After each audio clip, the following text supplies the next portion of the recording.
merefleksikan apa sih yang Tuhan sampaikan kepada kita semua suatu orang yang percaya kepadanya. Ya, saya tidak akan banyak ayat yang saya bacakan karena saya yakin Bapak Ibu saya terbiasa bisa dengan Bapak Ibu. Saya yakin saudara-saudara sekalian sudah sering baca, bahkan sudah hafal ya ayat-ayat Alkitab ya, karena keseringannya. Saya akan sedikit saja membaca. Kita akan mulai belajar. Tapi sebelum itu izinkan saya mulai berdoa sebentar.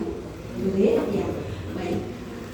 Ya Bapak, Tuhan yang baik, terima kasih untuk waktu-Mu Tuhan. Saat ini ya Bapak, aku anak-Mu Tuhan, biar Kau pakai ya Bapak, sembunyikan aku di balik salib-Mu, biar nama-Mu sendiri bermula urapi setiap hati kami Tuhan, setiap kami yang ada di sini, biar kami boleh mengenal Engkau ya Bapak, biar kami boleh menemukan hati-Mu.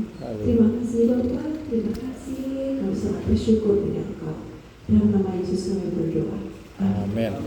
Baik, yuk kita sama-sama kita buka Yesaya pasal 45. Saya akan bacakan untuk kita bersama. Baik, perikopnya berjudul Tuhan memakai Kores sebagai alatnya. 45. Ya, Yesaya 45. Baik, saya akan bacakan ayat per ayat. Beginilah firman Tuhan.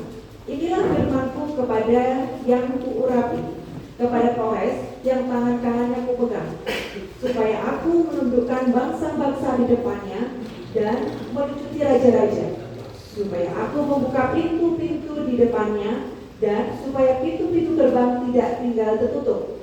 Aku sendiri hendak berjalan di depanmu dan hendak meratakan gunung-gunung, hendak memecahkan pintu-pintu tembaga dan hendak mematahkan palang-palang besi. Saya berhenti di sini dulu.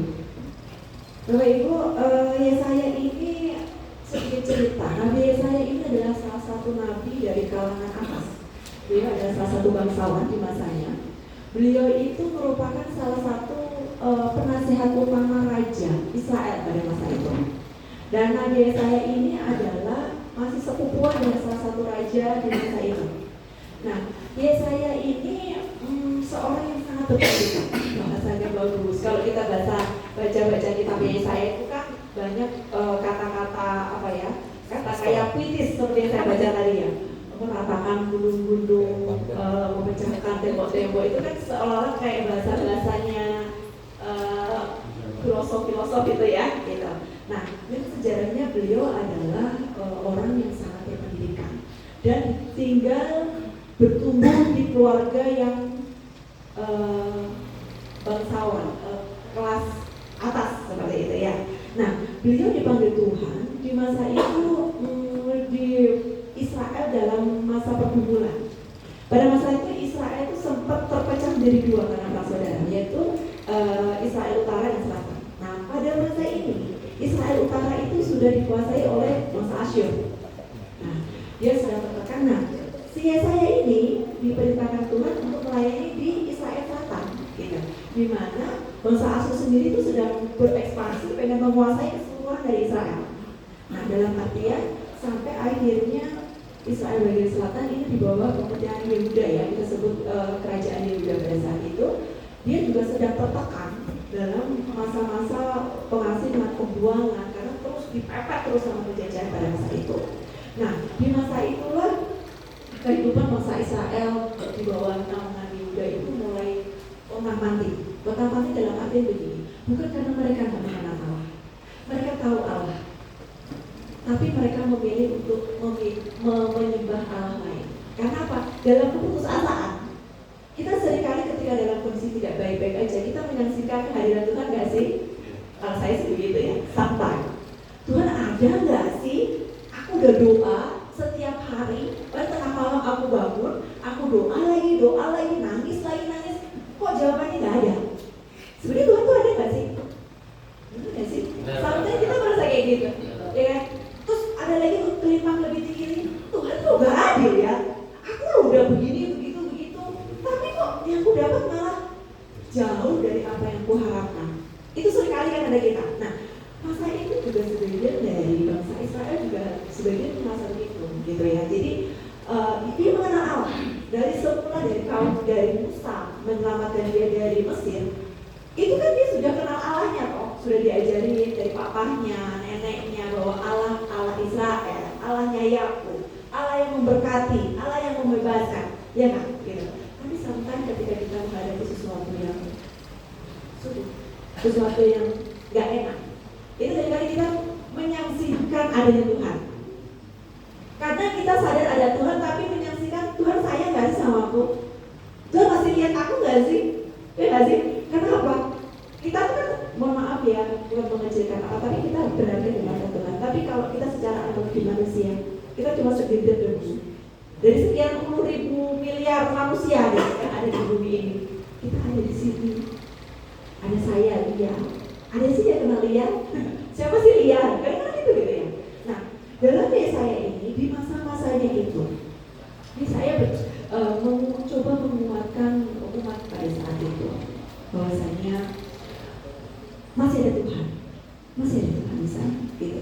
Nah, di situ saya tuh bilang begini, ini kata Tuhan, aku sendiri hendak berjalan di depan dan hendak meratakan gunung-gunung. Gunung itu bicara apa sih? Gunung itu kan bicara persoalan, pergumulan, mungkin sakit penyakit, mungkin kerinduan kita, gitu kan.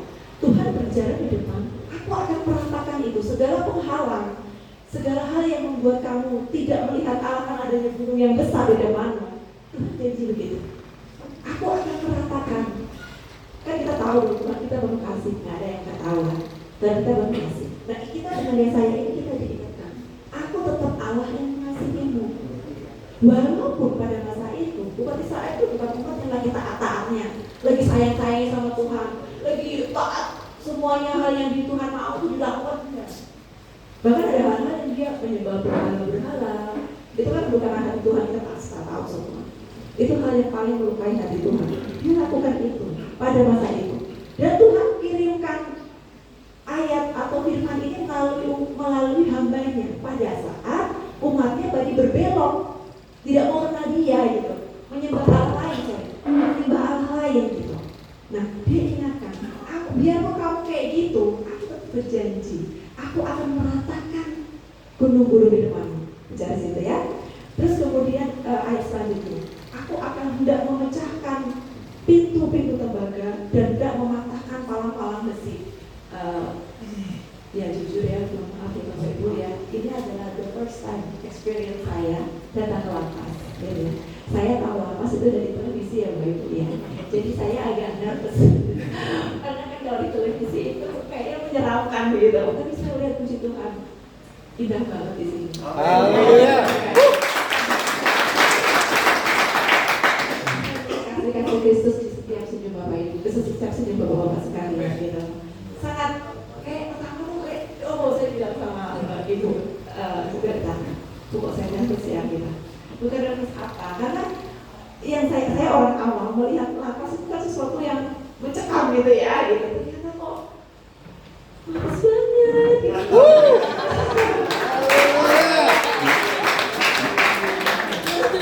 Belum lagi penyembahan, lagu-lagu yang dipilih, lagu-lagu yang luar biasa, lagu-lagu yang menggambarkan hati yang begitu indah yang ada di bapak-bapak sekalian. Itu luar biasa. Nah, pasal yang ketiga, aku akan memberikan kepadamu harta benda yang terpendam dan harta kekayaan yang tersembunyi.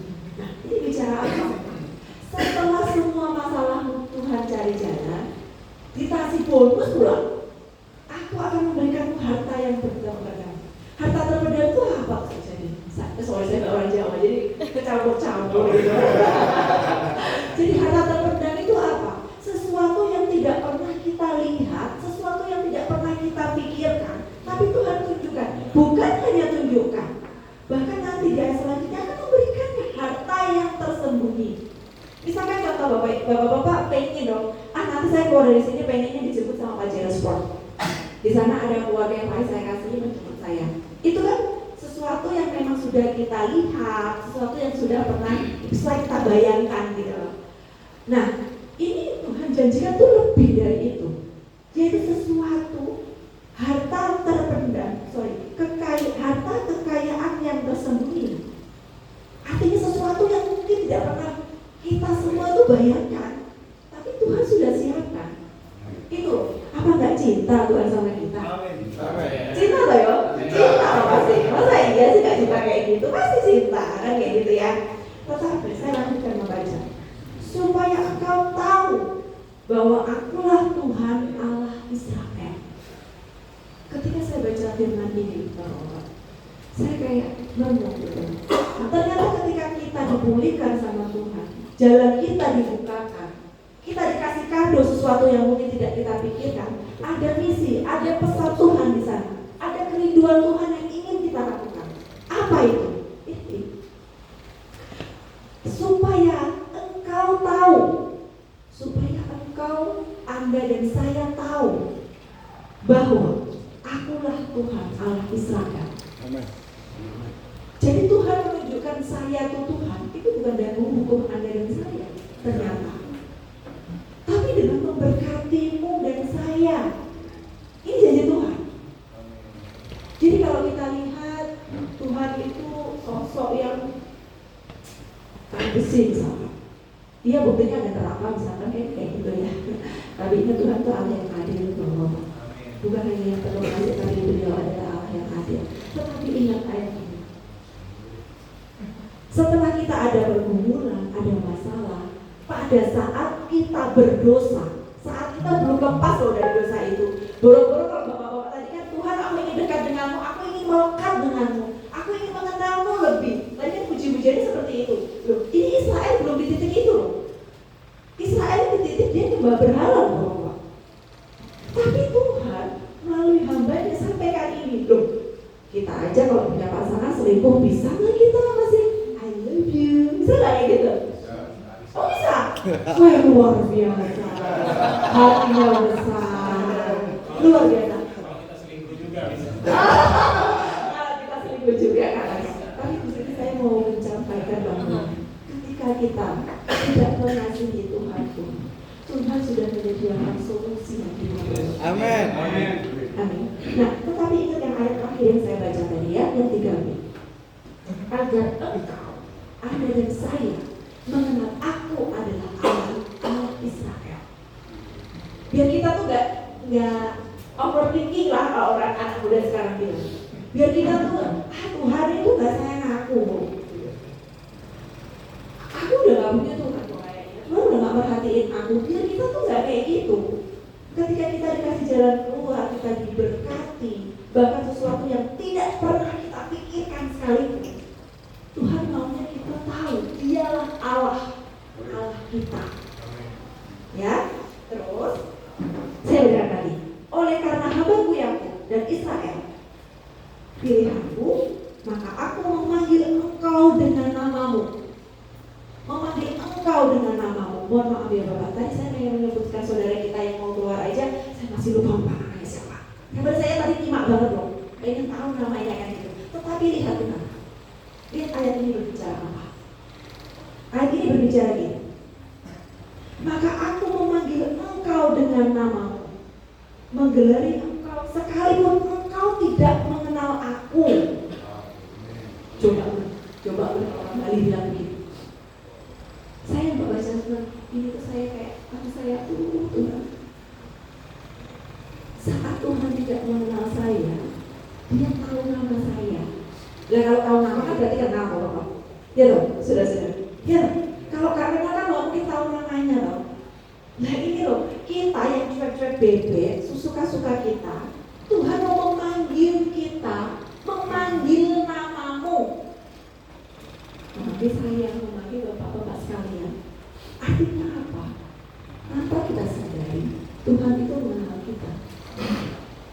Seringkali kita lupa kalau Tuhan itu mengenal kita.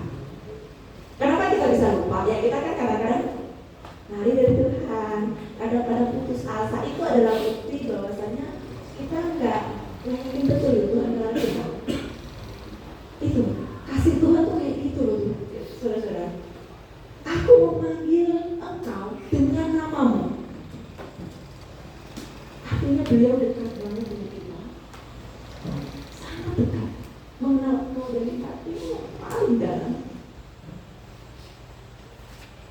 Saya lanjut. Akulah Tuhan, akan ada yang lain kecuali aku, tidak ada Allah.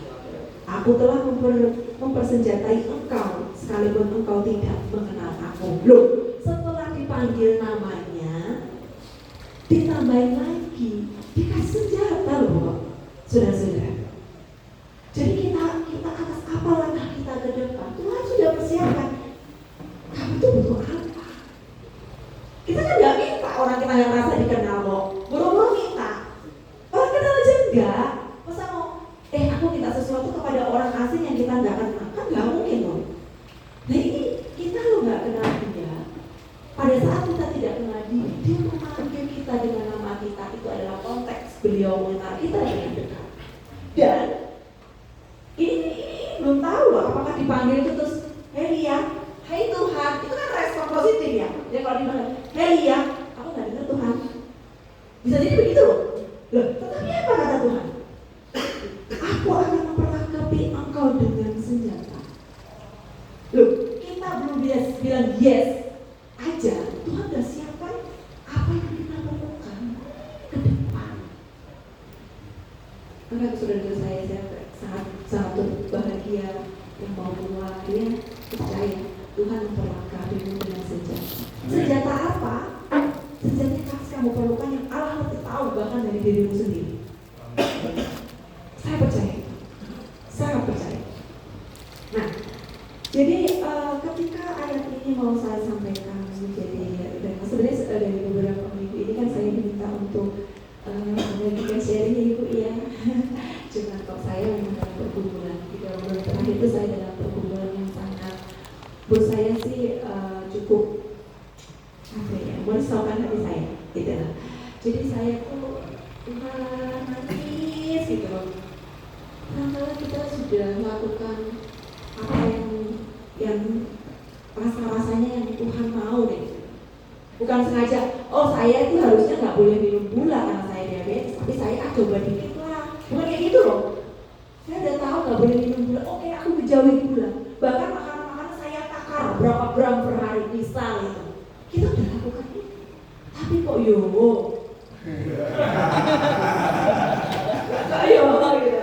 kita cuma diabetes gitu. Ibarat kasarnya itu ya itu.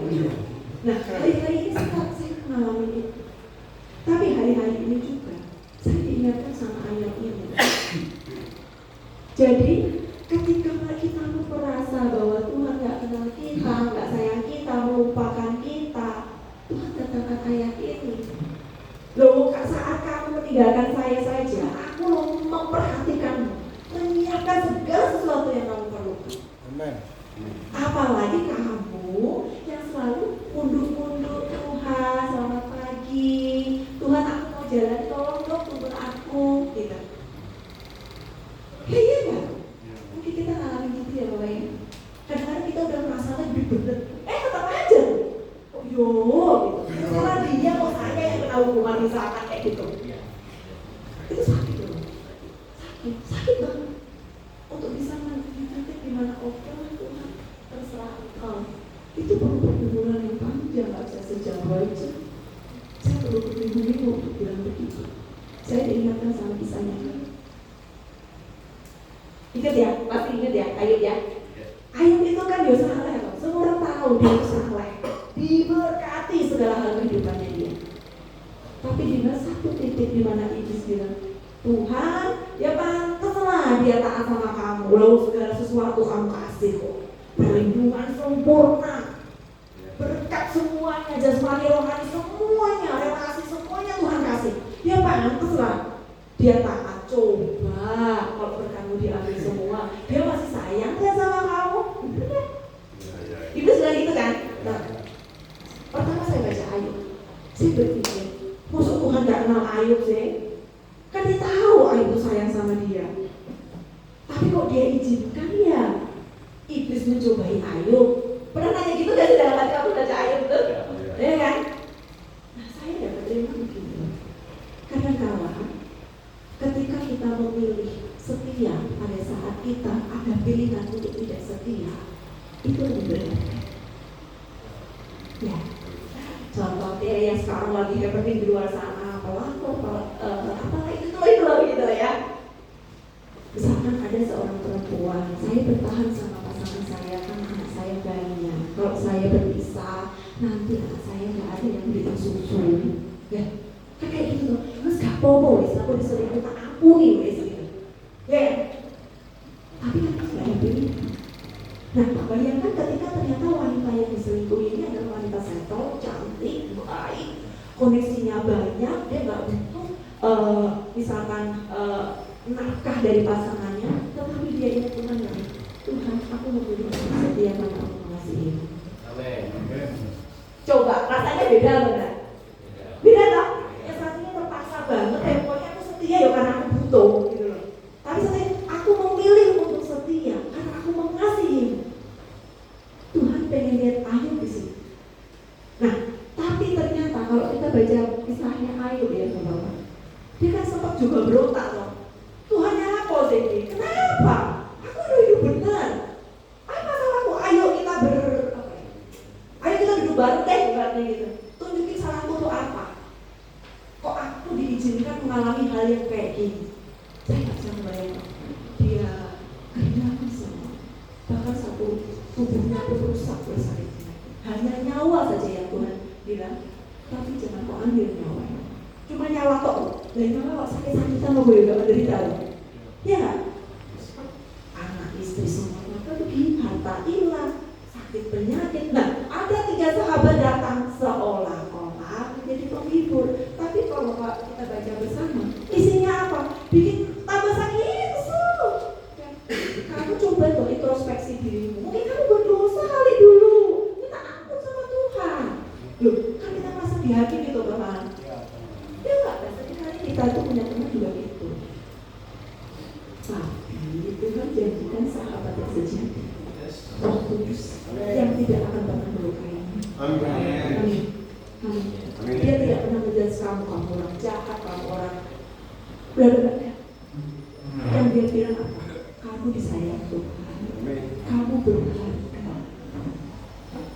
Kamu cantik, kamu menarik, kamu ganteng.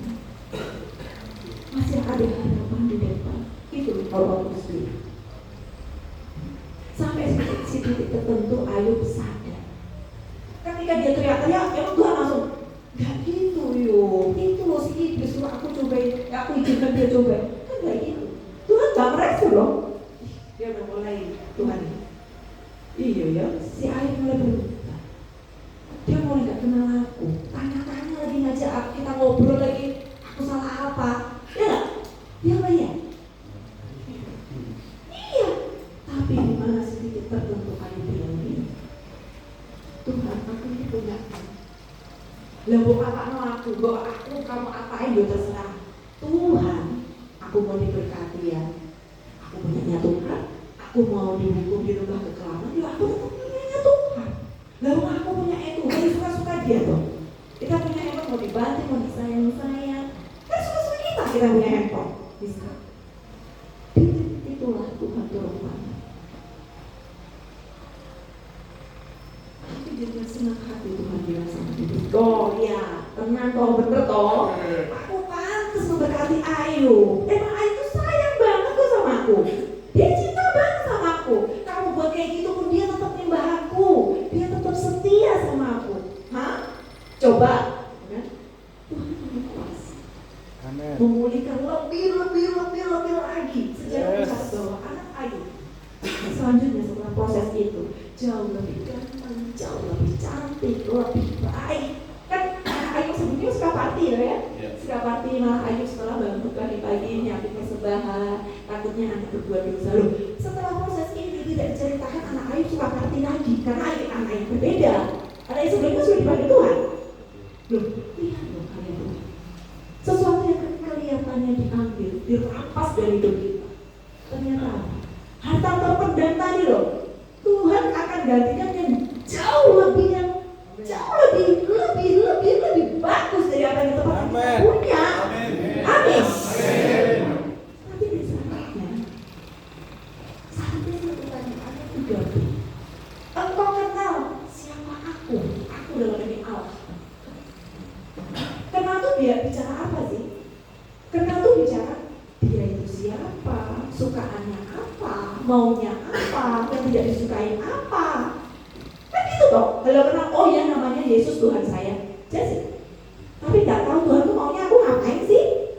Nggak tahu, itu jadinya nggak kenal. Itu namanya nggak kenal.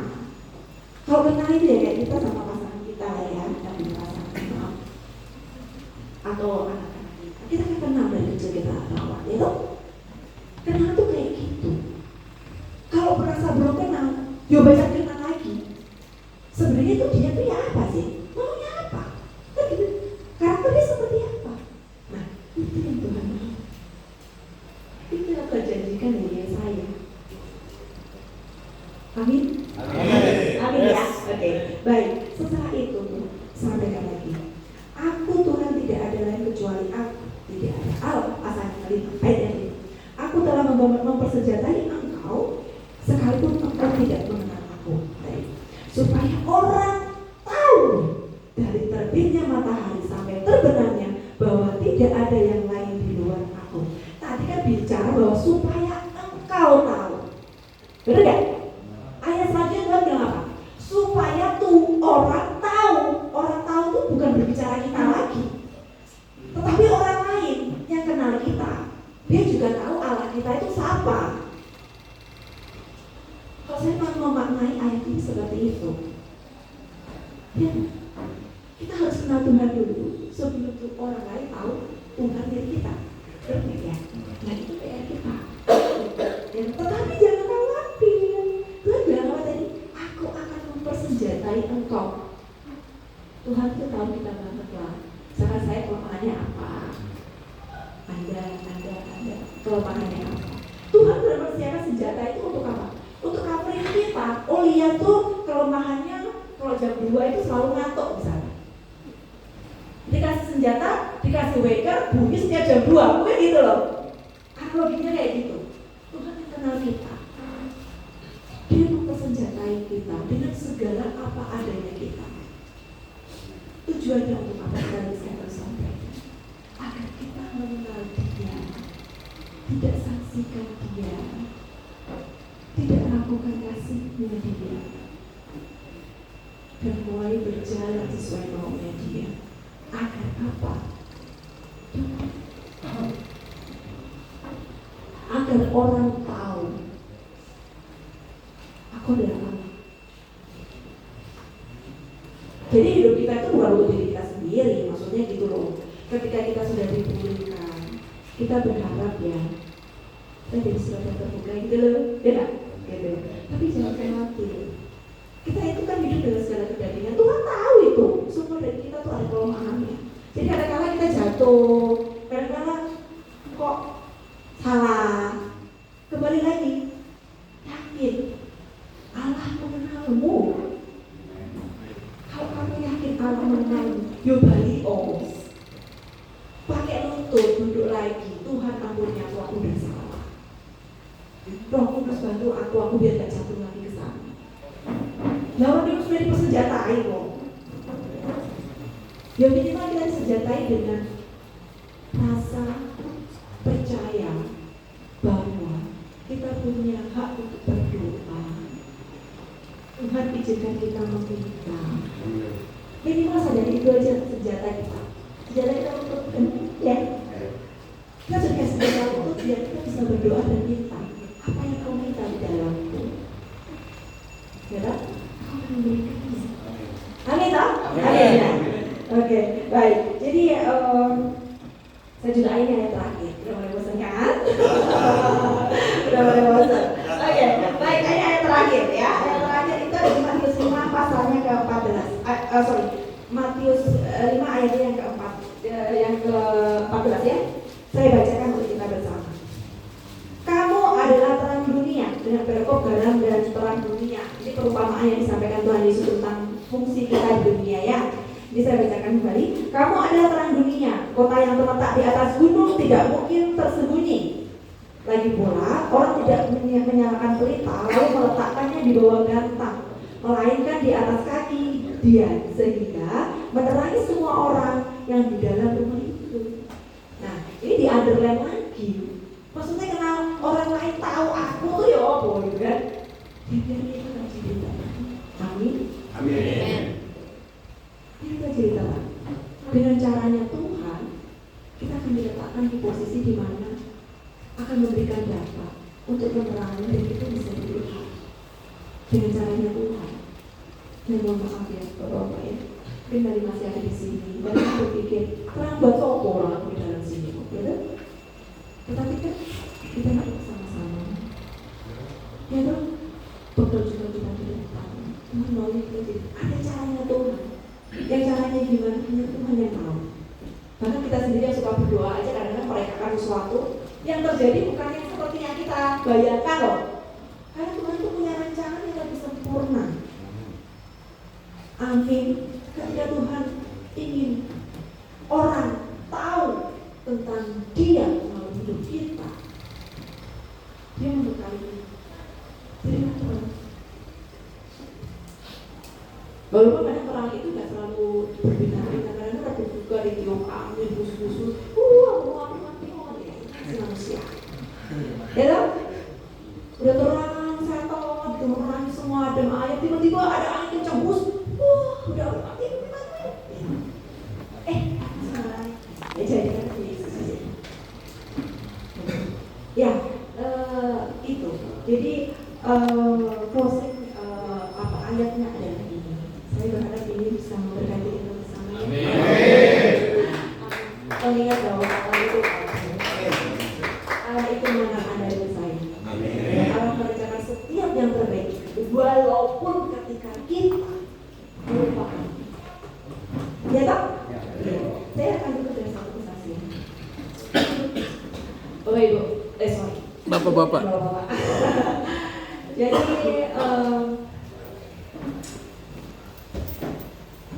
kadang-kala seperti relevansinya dengan ayat ini, ketika kita hidup udah seolah benar, Tuhan bilangnya aku nggak boleh nyuri misalkan, aku nggak boleh. Tuhan bilangnya aku nggak boleh keluarin kata-kata kutuk, saya harus memberkati. Aku udah lakukan itu tuh, tapi tiba-tiba ada orang yang menyakiti kita. Menyakiti kita itu dengan orang yang pernah kita tolong, orang yang pernah kita angkat lah, gitu ya. Suatu yang nanti menjadi samping lah ibaratnya kan kayak gitu. Tetapi di titik tertentu manusia kan selalu berubah ya, kita kan juga selalu berubah gitu. Dan masalahnya berubahnya ke arah mana gitu ya. Jadi saya di titik itu, di titik dimana saya sudah menabur semua yang saya rasa itu Tuhan mau, tapi saya mendapatkan kebalikannya. Nah, saya diingatkan sama kisahnya Daniel. Daniel itu kisahnya apa tuh? Dia lupa, udah lama nggak baca Daniel itu kayak gitu. Ya kita biar sama-sama ingat lagi ya. Daniel itu adalah penasihat raja juga di kisahnya di masa itu. Sangat disayang ini sama raja karena dia berhikmat banget, karena dia dipilih sama Allah. Semua pendapat, semua pemikiran dia itu bijak banget. Raja sampai dalam kekuasaan itu sangat percaya sama dia. Jadi terus saja apa setelah itu terus Daniel jadi tinggi hati gitu, nggak pernah doa lagi, nggak pernah apa enggak, dia tetap lurus ikutin maunya Tuhan, ikutin jalannya Tuhan. Satu titik seperti kisahnya Ayub, diizinkan Tuhan untuk ada si apa ya itu ya, si seseorang yang sebagai penguat iman kita sebut ya, dia difitnah seperti itu. Sampai akhirnya kita tahu sama-sama ya kisahnya, dia dibuang ke kandang singa. Kandang singa itu saya menganalogikan bukan satu singa loh ya, tapi lebih dari satu. Dan kalau kandang singa itu dengan tujuan untuk penghukuman, pasti dia udah gak dikasih makan berhari-hari mungkin ya, kondisi pasti lapar banget gitu. Sampai akhirnya dia masuk ke kandang singa. Dan kita tahu bersama hari ketiga dia dikeluarkan lagi dan kondisi baik-baik saja gitu. Saya mau mengadilkan di sini adalah ketika Daniel sebelum masuk kandang singa, apa yang dia lakukan? Dia nggak mau, enggak kok raja, aku lo nggak kayak gitu. Dia minta aku raja, aku carikan bukti ya raja, aku nggak ngapa-ngapain. Dia nggak kayak gitu loh. Dia nggak berusaha membela dirinya, menjelaskan siapa dirinya kepada raja untuk bisa lepas dari hukuman itu. Dia nggak lakukan itu, karena dia tahu sumber dari segala sesuatu yang dia alami itu adalah Allah. Makanya dia kembali ke kamarnya, dia berlutut dan berdoa. Itu tok yang dia lakukan. Dia hanya berlutut dan berdoa. Sampai akhirnya pengawal pada datang membawa dia ke raja. Ketika dia datang sama raja, dia juga nggak komplain, nggak bilang, kalau rajaku nggak ngapa-ngapain dia loh, gitu. Dia tunduk aja. Saya dan artinya apa? Tuhan yang bekerja. Dia nggak mungkin loh singa itu nggak makan dari karya Tuhan. Oh lapar, dia tuh binatang bagaimanapun juga. Naluri bertahan hidupnya pasti loh tinggi sekali. Kondisi lapar ada makanan ya pasti dimakan. Tapi tidak loh. Karena izin Tuhan, kemurahan Tuhan, dia selamat dari situ. Itu apa? Upah dari doanya dia tadi. Satu hal closing saya. Sudah habis ya waktu jadi dulu. Satu dikit lagi ya. Sebelumnya hari-hari sebelum saya mengalami masa-masa yang beberapa hari ini, saya selalu berdoa gini sama Tuhan pagi hari. Tuhan, hari ini tolong pegang tangan. Tuntun aku harus ngomong apa, aku harus berpikir apa, aku harus mengambil keputusan apa. Saya profesional di Bapak-Bapak, jadi saya bukan pelayan full time begitu, itu bukan. Saya bekerja profesional dalam satu perusahaan. Jadi waktu saya banyak di perusahaan. Jadi saya sendiri kadang-kadang saya harus mengambil keputusan yang saya nggak pernah ada experience itu gitu. Tapi kan menyangkut keputusan yang besar, menyangkut orang banyak. Berarti kan sesuatu yang besar. Saya bilang begitu saya. Dari tangan aku, tuntunlah aku harus ngapain, aku harus gimana. Itu selalu. Sampai akhirnya mungkin seminggu 2 minggu terakhir doa saya ganti. Saya bilang ini sama Tuhan, Tuhan, biar aku ada di belakang saja. Aku tidak digandeng olehmu, tapi aku pegang jubahmu dari belakang. Itu adalah apa ya? Proses saya hari-hari ini gitu. Saya sudah nggak mau kayak kita sama partner, sama sahabat, sama teman kita jalan gitu ya. Terus teman kita kan karena selevel gitu ya, gandengan misalkan, bro, kita ngopi dulu yuk, situ ada warung kopi, misalkan kayak gitu ya. Ada proses negosiasi, ada conversation di situ, ya toh? Ya, mampir di luar dulu deh, kita beli es krim panas misalkan. Kan ada proses karena selevel gitu. Kita bisa jalan, ngobrol sambil jalan gitu. Nah sekarang saya nggak gitu. Saya mau di belakang aja. Saya nggak mau nego lagi dengan maunya. Kalau sebenarnya, boleh nggak aku gini? Tuhan, saya pengennya gini loh. Boleh nggak gini? Kan kita tuh kembali lagi ke firman Allah. Oke, aku jalan ini. Nanti Tuhan yang bikin berhasil atau tidak. Ya toh? Nah sekarang saya tidak mau. Saya di titik dimana biarlah saya di belakang. Tuhan, saya hanya memegang jubahmu saja. Memegang jubah itu berarti apa?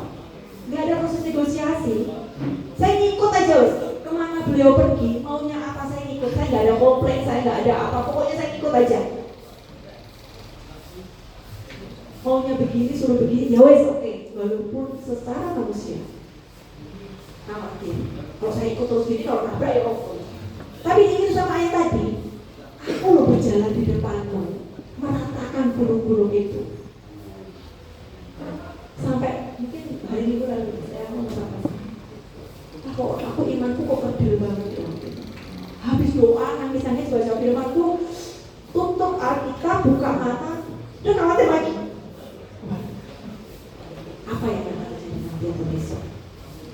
Saya merasa katanya kan kalau orang beriman itu kan tidak ada khawatir, Loh saya masih khawatir ini. Tetapi sekali lagi Tuhan mengingatkan hari-hari ini bahwa aku Allah yang mengenal engkau. Yang memanggil namamu. Aku mengenalku. Saya imani proses ini boleh terjadi, segala masalah boleh ada, dan aku lebih mengenal lagi dia. Amin ya. Sebagai juga apapun berguna dari Bapak-Bapak. Semua orang punya takarannya, punya jatahnya masing-masing. Kalau ada masalah ya toh, dipercaya. Tuhan. Berkatan Bapak pakai untuk berkat. Tuhan mengasihi kita dan mengasihi saya. Amin. Itu saja yang kita sampaikan.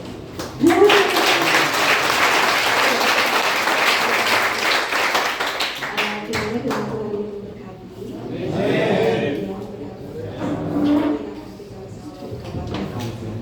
Boleh kasih nyanyi satu lagu? Boleh ya.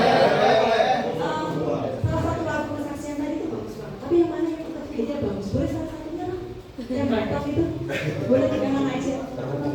Atau terhubung boleh. Memandang buka mata juga boleh. Buka matamu tuh bagus. Patek. Ya.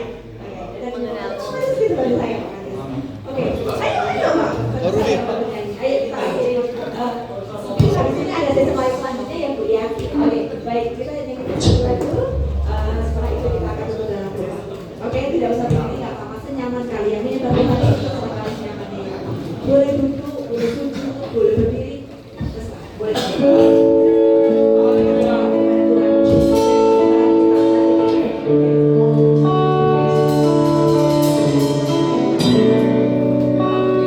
Thank you.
yang